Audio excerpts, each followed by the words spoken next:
Kenshi na kenshi dukunze kumva amakipe rimwe na rimwe asaba cyangwa akangurira abafana bayo kuza kubashyigikira mu gihe hari umukino runaka iyo kipe iba igiye gukina, ndetse hakaba n'igihe rimwe na rimwe usanga hamwe na hamwe amatike bemera bakayagabanya kugira ngo barebe ko bakinjiza abafana benshi kuri match. Rimwe na rimwe ugasanga bifasha ayo makipe kuri rezilita ashobora kugira mu gihe akinira imbere y'abafana bayo. Ni naho uzumva bavuga ngo kujya gukina n'ikipe imbere y'abafana bayo kuhikura biba bigoranye. Ngo uhaye ikaze, iyi ngiyi ni The Real Shema TV. Ibyo bagezeho nk'abatunga ikiganiro nitwa Shema. Wibuke gukora subscribe niba ari ubwa mbere ugeze kuri YouTube channel yacu.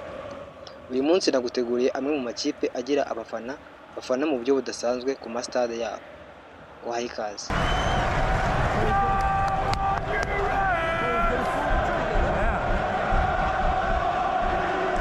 Ku mwanya wa 10 turasanga Cairo International Stadium. Iyi ni stade iherereye mu Misiri, akenshi ikinirwaho n'amakipe abiri akomeye yahariye mu Misiri ariyo Al Ahly na Zamalek. Ubusanzwe usanga iyo izi kipe zahuye haba hari ambiance iri hejuru mu bafana bayo, ndetse rimwe na rimwe bikaba byanagora n'andi makipe aza kuhakinira mu gihe yaje gukina namwe muri aya makipe.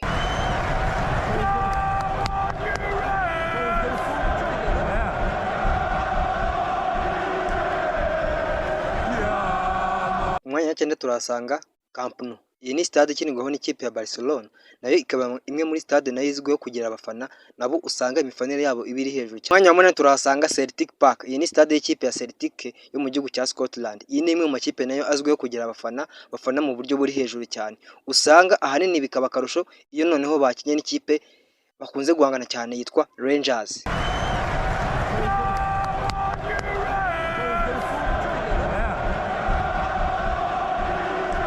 Umwanya wa 4 turasanga Ibrox. Iyi ni stade y'ikipe ya Rangers nayo yo muri Scotland. Iyi nayo ni imwe mu makipe agira abafana batari bake muri iki gihugu. Usanga ahanini imifanire yabo nabo ibiri hejuru cyane mu buryo budasanzwe, cyane cyane nabo iyo bakiriye ikipe ya Celtic naho haba hari ambiance iri hejuru cyane mu bafana.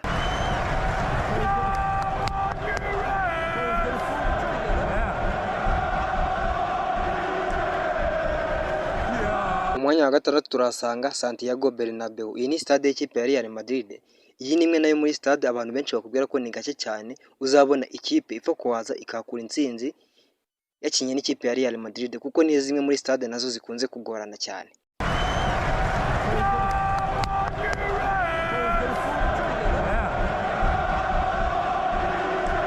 Umwanya wa 5 turasanga Anfield Road. Iyi ni stade ikinirwaho n'ikipe ya Liverpool, imwe mu stade abantu benshi bakubwira ko biba bigoye ko wapfa kuhatsindira ino kipe ya Liverpool kubera ahanini ambiance y'abafana bayo ibihari.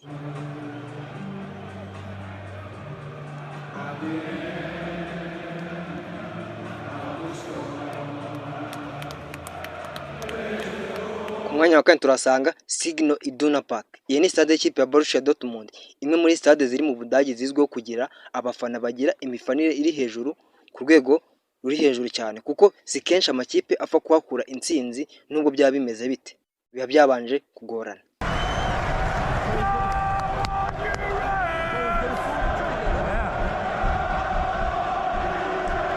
Umwanya wa 3 turasanga Laiko Metic Stadium. Iyi ni stade y'ikipe yo muri Serbia yitwa Crvena Zvezda, bakunze kwita Red Star Belgrade. Iyi ni imwe muri stade zizwiho kugira abafana bafite imifanire iri hejuru cyane, kuko iyo baje gufana bakunze gucana ibyotsi bitukura mu gihe barimo gufana ikipe yabo.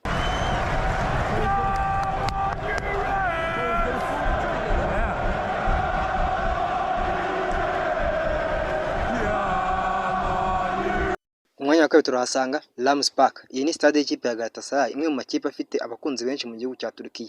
Usanga imifanire y'abafana bayo ibiri hejuru cyane, bikaba akarusho iyo bakinye n'ikipe bakunze guhangana cyane yitwa Fenerbahce.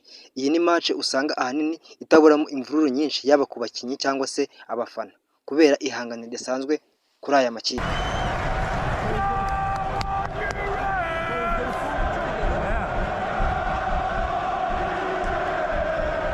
Umwanya wa 2 turasanga La Bombonera Stadium. Iyi ni stade yo mu gihugu cya Argentine ikinirwaho n'ikipe ya Boca Juniors, imwe mu makipe muri iki gihugu azwiho kugira abafana bagira ambiance iri hejuru mu gihe bari kuri stade, kuko si kenshi amakipe apfa kuhakura intsinzi. Noneho bikaba akarusho iyo bakinye n'ikipe bakunze guhangana cyane yitwa River Plate. Ahanini usanga iyo iyi match igiye kuba umutekano ukazwa mu buryo budasanzwe kubera imvururu n'akavuyo uyu mukino uteza. Iyo ugiye kuba, dore ko hari n'igihe bawimurira mu kindi gihugu kugira ngo hirindwe izo mvururu, ariko bikanga bikaba iby'ubusa.